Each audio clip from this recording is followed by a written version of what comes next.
Those are like pieces. All right, here we go. Oh. Oh my God. Here we go. I see him. Oh, yes. Oh, man. This is quite satisfying. So providing our boat doesn't burn down, this is a very useful tool. It's our electric tennis racket to kill bugs. Oh. I think we got them all. Okay, hold on. Hold on.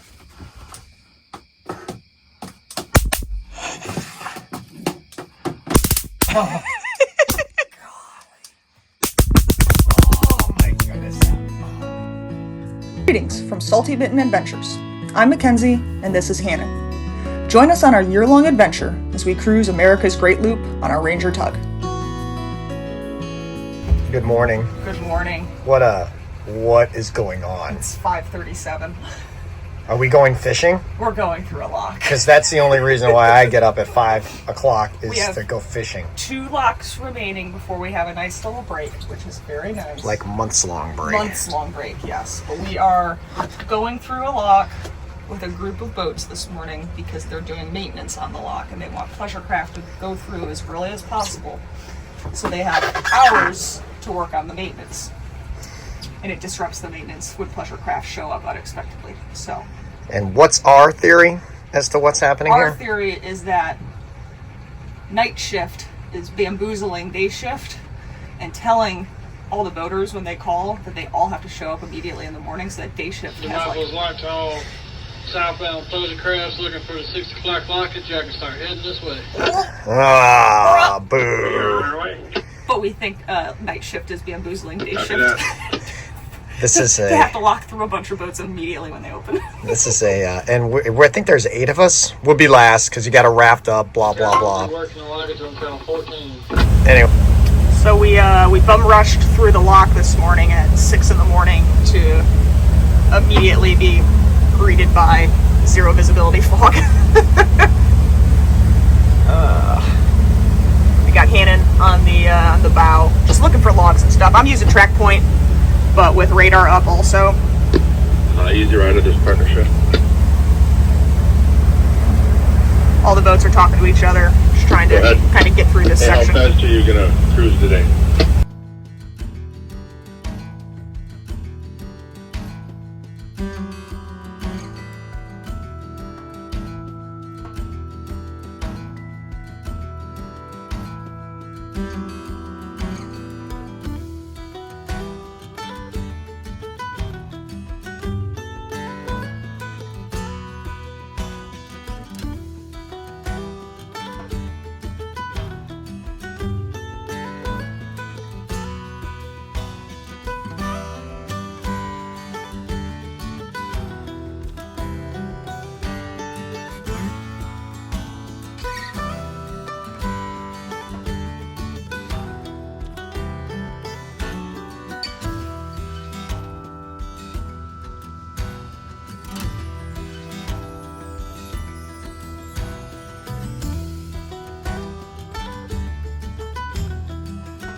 Well, we tried to stay in Mobile, but the convention center docks were pretty exposed and a significantly higher wall, so it would be difficult to get Loki up. Even though we've done that before, it's just the boat was moving kind of nonstop from the reverberation of the tows and any boat that really passed by.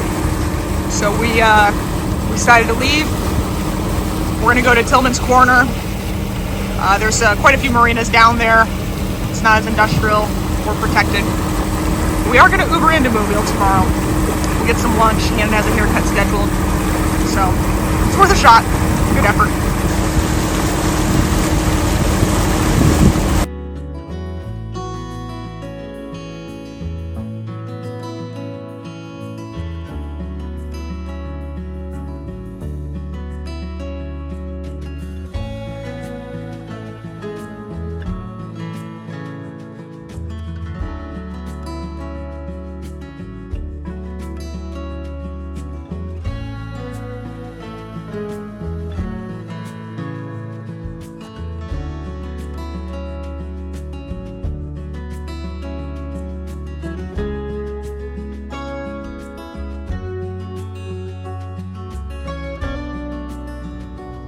Hello, we are on Dog River Inlet, which is about 12 miles south of Mobile.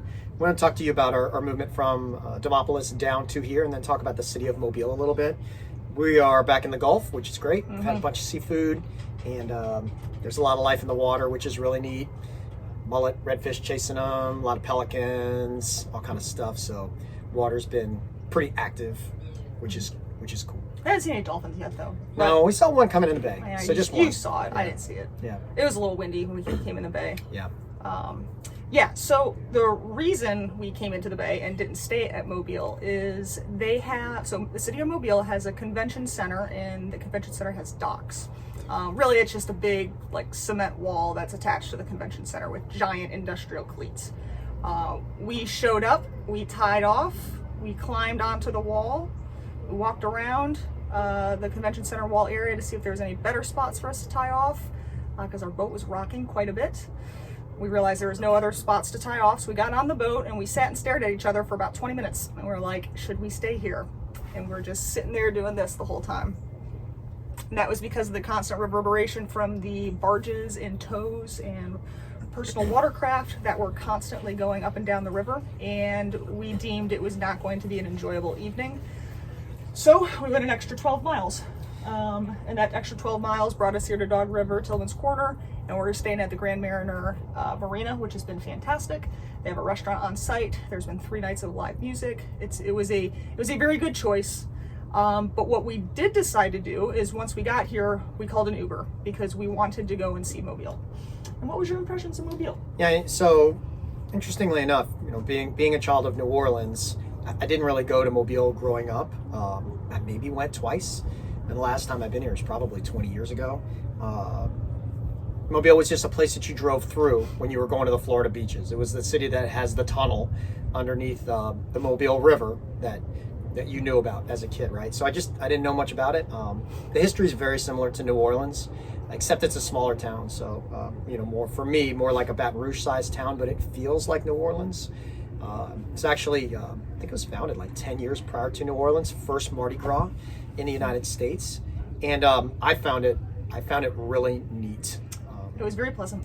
Yeah. The food scene is very, I think it's eclectic, but at the same time, it wasn't particularly expensive. The music scene here and there is kind of something they're very proud of. The city's pretty, it's clean, not like New Orleans. The streets are a little more open, but it has that same feel. Big oak trees, similar architecture, Spanish and French very, architecture. very similar city design look to New Orleans. I thought it was super cool. I would make a trip just to go to Mobile. Yeah. So the reason we brought all of it up is because not many loopers go to Mobile. You come out of 400 miles of the Tombigbee River. Probably many folks are excited to get into a city, and all of a sudden you're in this area that's very industrial, right on the river. Right, there's a bunch of shipbuilding going on. It's noisy, difficult, and then the only place you could tie off was the convention center, which for us was untenable. That was the plan, but there's no amenities there. There's no power or water, and for us it was rough to the point where we thought it might cause some damage to the boat over time. Yeah, and the only other boat there was another looper, and they had a Fleming 55, and they were moving around a lot also. So I don't think it's a matter of the size of boat. You can get away with staying there. I think you just have to have perfect weather conditions and minimal boat traffic. And I don't think there's ever minimal boat traffic. Yeah, and I think, quite honestly, for the first time in my life, I might write the Chamber of Commerce there. I think Mobile's missing out. I mean, to not have a municipal marina right there, I guarantee they can figure out a way to have some wharf space there. If you had a municipal marina right there, you're walking into downtown right off of the water, I guarantee the majority of loopers would stop there. And it's not just loopers, folks moving up and down, that move their boats out of Florida for hurricanes, out of the Gulf for the hurricane season, and then up the river system back in. You catch all of that recreational traffic. I think they're missing out. Yeah. It was a cool town, and I'm glad we stopped. Yeah, I am too. That was my first time being in Mobile. I've driven past it, never really through it. I guess I've maybe I've taken the tunnel, but I've never been in its downtown before. And we went to a restaurant called the Noble South. It was a Michelin star honorable mention restaurant. So we went there for lunch and had a fabulous culinary experience. Then we went to Oyster City Brewery. And that was wonderful. We didn't realize that Mobile had one of those because it's typically, I think it's housed in Apalachicola. Oyster City is their main brewery is located there. So that was a pleasant surprise to see that brewery. Got a serious haircut. Yeah, you got a haircut. Look, here, he has no more mullet. My mother does not appreciate the longer hair, and I know I got to see her today for the grandfather's. Yeah, we can talk about that. So we're all trimmed up. Yeah, we can talk about the grandfather's yeah, surprise birthday party. That's gonna be at the casino tonight and then tomorrow, so it should be cool. Yeah, but anyway, moral of the story is if you are a looper, you're not going to stay in Mobile because the convention center is not, it's not great. What you're going to do is you're either going to go to Fairhope on the east side of the bay, or you're going to go to Tillman's Corner on Dog River on the west side of the bay. And it is our recommendation that you spend the $30 to Uber into Mobile because, in my opinion, so far, Chicago was really cool because of the city lights. Chattanooga was super convenient because we were docked right there, but Mobile has been probably my favorite town that we've been to so far on the loop. I would agree. Yeah. I would agree. You know, if we were here for another day, I'd go another day. Yeah, I would too. You know? Yeah, just for the food scene and to walk around.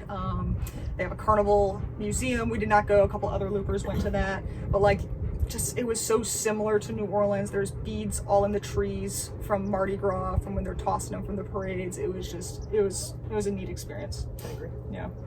Do you want to talk about the movement down at all or anything? Yeah, probably. So the movement down is long and the water is skinny and there is debris in the water. Yeah, I'd say especially Demopolis down. Once you get south of Coffeyville Lock, it's tidal to the point where the tides aren't gigantic on the Gulf, but I mean there was a good bit of tide movement. And we did one overnight, so we did a couple long days, one overnight, and the overnight was peaceful, but there's not many places to anchor. And for puppies, it wasn't great. A lot of mud. Nowhere to really walk. It's all mud. The couple anchorages that are available, the banks are not conducive to dogs. So you just have to kind of mentally prepare that your boat's going to get a bit muddy due to mud paws. Yeah. So I mean, while pretty, it's not particularly an enjoyable section. I would say. It's definitely like it's a movement to get down to the Gulf, which we're in now. So that was great. So. Yeah, but it was the debris situation. I think was worse on this section than the Mississippi. I think so too. Yeah, we were definitely, there was a lot more stuff. There were some big trees and logs. You know, had to pay attention. We did have a friend who damaged his prop that had to stay in Demopolis for 4 days while they got a new prop on their boat. So there is opportunity for that. We didn't have those problems. But we did hit a couple things, but they kind of ricocheted off the side. Yeah. But it's unnerving to hear a loud clunk, and you just keep going. Yeah. But yeah, so again, probably another reason to go to Mobile is because you've been in the center of the country for a long time now. You've probably had a lot of anchoring out nights. It's a long section, 200 plus miles. So to finally arrive to either Fairhope or Tillman's Corner and then have a nice trip into the city is something that we would highly recommend. I agree. Yep. I think that's probably it. Yeah, we're gonna go visit family for the next week. We may shoot a short video with a map. Several folks have asked us to kind of show us where we started, what our options were, what we took on the loop so far, what we were planning on in the future. So we might do a little short it'll probably map be discussion. Yeah, it'll probably be like 10 to 15 minutes. Yeah. We're just gonna have we bought my mom and his mom the EGLCA maps, which are like a big square map. It's probably like 30, it's probably 24 inches by 24 inches. So we're gonna use that. So that'll be the next video after this. But yeah, I think it'll be educational. It'll be cool. All right, thank you for watching.